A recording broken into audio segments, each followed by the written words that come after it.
Datang kembali di teori komputasi dan pemrograman komputer. Jadi materi hari ini terkait dengan visual 2D dan 3D. Jadi berhubungan dengan visual 2D, sebenarnya minggu lalu sudah kita sempat pelajari tentang visual 2D, tapi kali ini ada beberapa tambahan. Yang pertama, dalam membuat sebuah grafik X dan Y, kita membutuhkan sebuah judul. Jadi kita butuh sebuah judul dan sebuah label dari grafiknya. Label grafik itu yang mana, di bagian X-nya, sisi X-nya itu apa, dan sisi Y-nya itu apa. Untuk judulnya sendiri, dia biasa berada di atas atau di bagian bawah dari sebuah grafik. Grafik yang dihasilkan oleh fungsi plot 2D merupakan sebuah grafik polos tanpa dilengkapi oleh judul grafik dan label pada setiap sumbunya. Fungsi X-title dapat digunakan untuk menambah judul grafik, label pada sumbu horizontal, sumbu vertikal. Sintaks dari fungsi X-title yaitu, jadi ketika kita menuliskan sebuah labelnya atau judulnya, kita menggunakan fungsi ini, X-title. Jadi kita tinggal nambahkan di bagian bawahnya, X-title dalam kurung, judulnya apa, label X-nya apa, dan label Y-nya itu apa. Balas kurung, enter. Di mana JDL ini adalah judul, label X adalah labelnya, dan label Y adalah label Y-nya. Masing-masing adalah string, adalah sebuah kata-kata yang menyatakan sebuah grafik. Dan jangan lupa setiap bagian ini, judul, label X, label Y, harus diberi tanda kutip. Nah, nanti kita contohnya label pada sumbu horizontal dan label pada sumbu vertikal. Nah, ini contohnya ya. Ilustrasi penggunaan fungsi X-title dapat dilihat pada contoh di bawah ini, di mana saya membuat sebuah data menggunakan fungsi linspace mulai dari -4 sampai dengan 1000. -4 sampai dengan 4. Sebanyak 1000 angka, 1000 data. Jadi kalau kalian perhatikan grafiknya, -4 sampai dengan 4, sebanyak 1000 data di sini. Dan kalian ingat, semakin banyak data, maka grafik akan semakin smooth atau semakin halus. Terus di sini ada Y sama dengan eksponensial minus X pangkat 2 dibagi 2, artinya hasil dari fungsi tadi, linspace tadi yang menjadi sebuah data matrix dipangkat 2-kan, lalu dibagi 2, jadi X pangkat 2 dibagi 2. Oke, nanti akan ketemu hasilnya, yaitu nilainya adalah Y. Nah, di sini di bawahnya ada fungsi clf. Kalau kalian masih ingat, clf gunanya untuk menghapus sebuah grafik yang sudah tampil pada sebuah aplikasi Skylab. Nah, di sini ada fungsi plot 2D, di mana X, Y, artinya data dari X dan data dari Y kita gunakan untuk kita plot ke dalam sebuah grafik. Akan menjadi sebuah grafik seperti ini. Nah, kalau kalian belum menuliskan X-title ini di bawah, maka tulisan X yang ada di sini dan yang berada di sini, X dan Y-nya tidak akan muncul. Begitu pula dengan eksponensial, ininya nggak akan muncul. Jadi kita membutuhkan X-title. X-title kita tulis eksponensial dalam kurung minus X pangkat 2 bagi 2. Tanda kutip. Jadi yang ada di dalam tanda kutip ini, yang di bagian pertama sesuai dengan kaidah penulisan dari X-title, judul, label X dan label Y. Nah, ini adalah judulnya, ini label X-nya, label X yang berada di sini. Jadi menandakan ini adalah label dari X. Terus label Y-nya itu berada di atas, yang vertikal. Ini label Y-nya, dan judulnya berada di bagian atas biasanya. Jadi kurang lebih seperti itu cara penggunaan judul dan label dari sebuah grafik. Selain fungsi X-title, kita juga dapat menggunakan fungsi title, X-label, Y-label. Jadi ini memisahkan X-title tadi. Jadi kalau X-title itu ada 3 komponen, kalau title, X-label, dan Y-label itu hanya 1 komponen saja. Masing-masing untuk membuat judul grafik label pada sumbu horizontal maupun sumbu vertikal. Sintaksnya kita untuk ketiga fungsi tersebut adalah sebagai berikut. Title, title, judul. Jadi judulnya sesuai yang tadi, kita kasih tanda kutip ya, tanda kutip. Judul, X-labelnya, kalau misalnya ada X-label kalian, tanda kutip, enter, Y-label. Y-labelnya apa? Dimana judul, label X, label Y adalah string. Jadi dia kategorinya string. Berarti makanya kita kasih tanda kutip 2 dia. yang menyatakan judul grafik, label, dan sumbu horizontal maupun label pada sumbu vertikal. Nah, ini contoh penggunaannya. Berikut ada contoh penggunaan dari fungsi xtitle, xlabel, dan ylabel, di mana x dari -5 sampai dengan 5. Jadi saya sedang membuat sebuah data dari -5 sampai dengan 5 dengan interval 0,01. Setelah itu saya pakaikan fungsi gx ini kan, gx sama dengan 4,0 dikali eksponensial x tambah 1 balas kurung. Nah, ini 4 dibagi dengan angka yang ini. Hasilnya akan disimpan ke dalam variabel gx. Jadi kita punya dua variabel x dan variabel gx. Terus ada fungsi clf. Ingat, clf untuk menghapus gambar yang sudah kita pakai. Lalu di bawahnya ada plot 2D. Nah, ini fungsi plot untuk menampilkan dua dimensi. Jadi umumnya itu kalau grafik kebanyakan dua dimensi sebenarnya. Tapi terkadang kita membutuhkan grafik 3 dimensi. Ini contohnya. Jadi ketika kalian perhatikan -5 sampai dengan 5, angkanya dari -5 sampai dengan 5. Lalu ketika kalian mau menampilkan titelnya atau judul yang di atas ini, kurva sama dengan bla bla bla seterusnya, kita tinggal tulis titel. Kalau dia modelnya seperti artinya ada beberapa karakter. Karena kalau kalian perhatikan di sini ada 2 baris dari karakter 1, karakter 2 dipisahkan dengan tanda koma. Jadi tanda kutip kurva, tanda kutip itu karakter 1, string 1, titik koma masuk ke karakter kedua atau string kedua. String kedua itu mulai dari gx sampai dengan balas kurung, ditandai dengan tanda kutip 2. Lalu yang kotak ini adalah merupakan bagian untuk artinya di dalamnya itu ada bentuk array namanya. Array vertikal. Jadi kalau ada 2 baris di sini kalau kalian perhatikan. Titel. Nah, titel fungsi titel untuk menampilkan tulisan yang ada di sini ke dalam sebuah grafik kita. Nanti munculnya berada di atas. Xlabel. Nah, kita tinggal tulis. Kalau kalian misalnya tulis X di sini, maka akan muncul X di bawah sini. Kalian tulis misalnya Y, maka Y akan muncul di sini. Kalian tulis GX, maka GX juga akan muncul di sini. Kurang lebih seperti itu. Untuk menampilkan judul dan label grafik menggunakan fungsi title, xlabel, dan ylabel. Berikutnya, kadang kita ada dalam satu grafik di mana kita memiliki beberapa bagian. Nah, ada namanya legend. Pada sebuah grafik terdiri dari beberapa kurva, maka sebuah legend dapat ditambahkan pada bagian grafik. Jadi legend ini berada biasa di sebelah kanan atau di bagian atas atau bagian bawah. Kalian mungkin kalau mau pelajari lebih jelas tentang legend, coba buka di Excel. Di Excel itu bisa kalian membuat sebuah grafik dengan 2 data dalam satu grafik tersebut, lalu kalian bisa pilih-pilih legendnya, seperti apa modelnya. Nah, di dalam bahasa program pun seperti itu, kita bisa membuat sebuah legend. Jadi cara penulisannya seperti ini, legend, string 1, string 2, ada namanya OPT, terus ada namanya box. OPT itu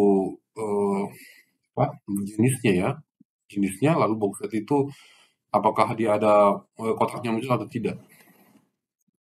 Penulisannya kurang lebih seperti ini, string 1 artinya legend 1, legend 2, dan seterusnya, lalu OPT, lalu box. Nah, untuk OPT sendiri dia menjadi 5 bagian. Bagian 1, 2, 3, dan 4 serta 5. Jadi kalau kalian tulis misalnya OPT-nya 1, maka secara otomatis legendnya akan muncul di pojok kanan atas. Kalau kalian tulis misalnya 2, maka akan muncul di pojok kiri atas. Ketika kalian tulis 5, penempatan legend secara interaktif dengan mouse atau default. Jadi dia bergantung dari posisi mouse-nya nanti. Terus di sini ada 4 untuk kanan bawah. Nah, jadi yang tadi kalau kalian perhatikan OPT yang berada di sini, kalau kita masukkan angka 1, 2 sampai dengan 5, misalnya angka kita harus pilih salah satu aja ya. 1, 2, 3, 4 atau 5, secara otomatis dia akan menentukan posisi dari legend kita. Sedangkan tulisan boxset itu dibagi menjadi 2. Ada %T yang default untuk menampilkan kotaknya, terus %F yang tidak menampilkan kotak di sekeliling legend. Nah, contohnya seperti ini. Nah, kalau kalian perhatikan ini adalah grafik dengan 2 data yang garis merah dan data yang bentuknya bulat-bulat. Nah, di sini sebelah kanan atas ada model legend tanpa garis. Kenapa bisa tanpa garis? Kita lihat kode programnya. Xdata sendiri mulai dari 0 sampai dengan 10, lalu ditranspose. Setelah itu ada Y obsis, di mana Y obsis itu merupakan nilai hasil perhitungan dari X data. Terus ada Y fit, merupakan nilai hasil perhitungan dari X data juga. Nah, Y obsis dan Y fit ini digunakan sebagai data Y-nya. Ini ya, data Y-nya. Ini data X, data satunya, data Y-nya. Jadi ada dua grafik yang akan muncul. Ingat, CLF tadi fungsinya untuk menghapus grafik yang sudah muncul. Ini data grafik 1, grafik 2, lalu ini adalah -3 dan 5. Ini -3 itu modelnya ada garis warna merah. 5 itu adalah model untuk bulat-bulat ini. Oke. Terus terakhir legendnya. Nah, kita mau buat legend. Legendnya ada dua. Legend yang pertama tulisannya data. Jadi yang bulatnya seperti ini adalah data. Yang kedua adalah garis regresi. Garis regresi adalah garis yang merah itu. Garis regresi. Lalu di sini mungkin bisa kita tambahkan angka 1 sampai dengan 5 yang tadi yang menjadi OBS tadi, OPT tadi 1 sampai dengan 5 untuk menentukan posisinya. Kalau kita tidak menentukan posisinya, secara otomatis legendnya ini akan ditempatkan di posisi yang kosong. Jadi dia nggak mungkin ditempatkan di bawah sini. Kenapa? Karena di sini ada tulisan, ada objek gambar. Jadi dia ditempatkan di atas. Nah, di sini ada persen %F. Persen %F itu apa? Sesuai yang tadi, persen %F tidak menampilkan kotak di dalam sekeliling legend. Jadi sebenarnya ada kotak di sini. Tapi karena kita menggunakan persen %F, otomatis kotaknya itu tidak kelihatan.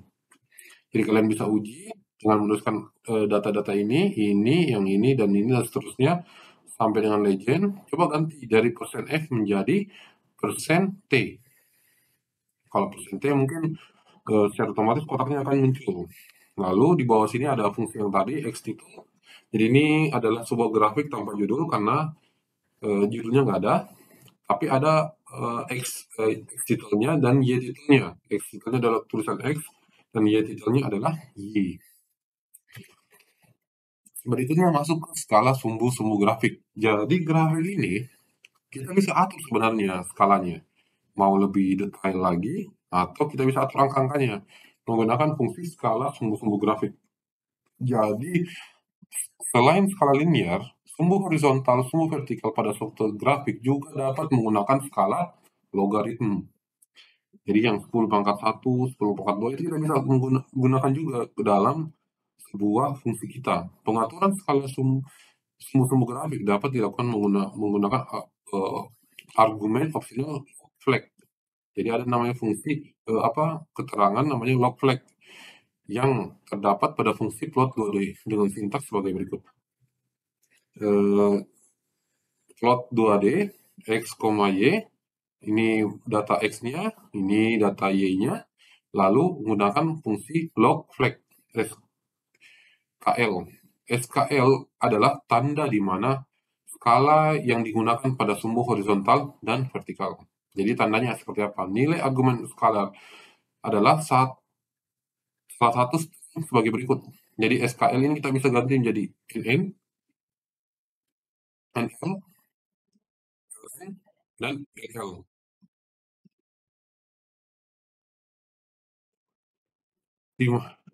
Nah, N dan L masing-masing untuk menyatakan skala linear. Jadi kalau misalnya N itu berarti skala linear dan skala logaritma. Keterangan pertama menyatakan skala dengan sumbu horizontal dan karakter kedua menyatakan skala dengan sumbu vertikal. Jadi yang sebelah sini adalah horizontal, yang di sebelah sini adalah vertikalnya. Ini horizontal, ini vertikalnya. Jadi kalau misalnya tulisannya LN, berarti logaritma horizontalnya logaritma, maka vertikalnya adalah normal, skala linear. Skala linear itu artinya 1, 2, 3. Nanti kita lihat contohnya seperti apa. Nah, kalau misalnya log break-nya kosong, artinya tidak ada perubahan antara sumbu-sumbunya berubah menjadi logaritma, kita pakai fungsi NN. Atau bisa saja kita tidak perlu menuliskan tulisan log flag ini. Nah, secara otomatis ketika kita tidak tulis, ini akan kosong. Nah, ini adalah contohnya. Coba kalian perhatikan. di mana X adalah 0 sampai dengan 10, dan Y adalah 1 dibagi 2 pangkat X. Jadi kurang lebih ini ada data X dan ada data Y. Ini ada F untuk menghapus gambar. Ada fungsi plot 2D. X-nya diambil dari sini, Y-nya diambil dari 1 dibagi 2 pangkat X. Sedangkan log flag sama dengan N kali L. NL maksudnya adalah N-nya itu yang berada di X-nya yang di sini, dan L-nya adalah yang dari vertikal. Jadi N adalah horizontal, L itu vertikalnya.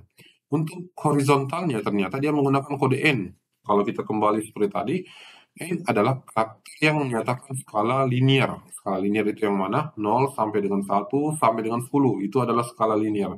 Sedangkan L ini karena dia berada di posisi vertikal, lalu dia kodenya L, sedangkan L adalah skala logaritma, maka secara otomatis di sini kalau kalian perhatikan 10 pangkat 0, 10 pangkat minus 1, 10 pangkat minus 2, ini adalah skala logaritma. Jadi yang 10 pangkat itu adalah logaritma. Nah, di bawah ada X title, artinya hanya menambahkan judulnya saja adalah log flag sama dengan NL. Nah, nanti muncul tulisan seperti ini.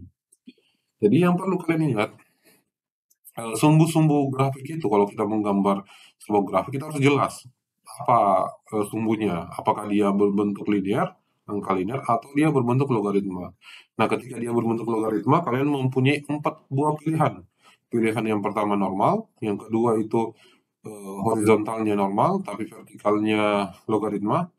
Pilihan ketiga adalah logaritma, horizontalnya logaritma, tapi vertikalnya normal. Yang terakhir adalah dua-duanya adalah logaritma, baik X baik Y-nya adalah dua-duanya logaritma. Ini ada contoh yang lain lagi. Nah, kalau kalian perhatikan, kita pakai di sini di mana logaritma X-nya adalah log, yang di sini logarit, dan N-nya adalah bilangan linear, 0 sampai dengan 1 di sini. Sesuai dengan data yang kita buat di atas. Nah, kita masuk ke kurva parametrik 3 dimensi. Suatu kurva parametrik 3 dimensi dapat dibuat dengan menggunakan fungsi param 3D. Jadi fungsi yang umum itu digunakan, bisa kita gunakan ini, param 3D, di mana X adalah posisi X-nya, Y adalah posisi Y, dan Z adalah posisi Z-nya. Jadi di mana X, Y, Z adalah koordinatnya. Grafik 3D sangat penting untuk menggambarkan bidang atau sekedar menampilkan titik yang terdiri dari 3 koordinat. Ini kadang kalau digunakan kalau menggambar suatu data yang mempunyai 3 bagian bawah, atas, terus bagian ke belakangnya, berbentuk 3 dimensi. Nah, ini ada contohnya satu, di mana sebuah data dari fungsi linspace akan dibuat menjadi sebuah data 3 dimensi. Nah, untuk data awalnya adalah nilai T. Dia diambil dari fungsi linspace 0 kali 10 kali persen Pi, 10 kali 3,14, lalu ada sebanyak 1000 data. Datanya akan tersimpan di sini, sebanyak 1000 data. Lalu T-nya ini ternyata dikonversi menjadi nilai X, variabel X1, variabel Y2, variabel Z3. Jadi ada 1000 data yang menjadi variabel X, Y, Z. Nah, setelah itu kita tampilkan menggunakan fungsi param 3D, X, Y. Nanti jadinya seperti ini. Kalian bisa coba di rumah. Membuat grafik 3 dimensi dengan fungsi plot 3 dan fungsi plot 3D1. Jadi ada 2 macam. Kalau yang tadi param itu salah satu cara untuk membuat kurva 3 dimensi. Kalau untuk menggambar sebuah plot 3 dimensi, umumnya orang juga menggunakan ini, plot 3D dan plot 3D1. Kedua fungsi tersebut dapat dijalankan dengan sintaks sebagai berikut. Plot 3D, koordinat X-nya, koordinat Y, dan koordinat Z-nya. Sama dengan plot 3D1, X, Y, Z. Fungsi plot 3D akan menghasilkan sebuah grafik 3 dimensi dengan warna tunggal. Oke, dia akan menghasilkan 3 dimensi tetapi warna tunggal. Sedangkan fungsi plot 3D1 akan menghasilkan sebuah grafik 3 dimensi disertai dengan gradasi warna sebagai pembeda nilai elevasi. Jadi ada perbedaan antara plot 3D dan 3D1. Kalau 3D1 ada gradasi warnanya, sedangkan plot 3D hanya warna tunggal saja. Argumen X, Y adalah sebuah vektor baris elemen-elemen antara titik grid pada sumbu X dan Y, dan pada Z-nya ada sebuah matriks yang berukuran M dikali N. Jumlah elemen X dan N adalah sebuah vektor. Selanjutnya, elemen-elemen Z, I1, Y adalah nilai-nilai permukaan dari pasangan X1 dan Y. Oke, mungkin itu kurang lebih gambaran tentang materi kita hari ini. Akan mungkin kalian buat resume singkat, lalu dikumpulkan di Google Form. Resume singkat ini terkait materi kita hari ini. Itu mungkin sebagai resume singkatnya kalian tulis aja di kertas, lalu kalian upload ke Google Drive, ke Google Form. Nanti Bapak buatkan Google Formnya, silakan kalian kerjakan. Untuk materi bisa kalian dapat di portal kalian masing-masing. Terima kasih untuk pertemuan hari ini. Jangan lupa isi absennya. Assalamualaikum warahmatullahi wabarakatuh.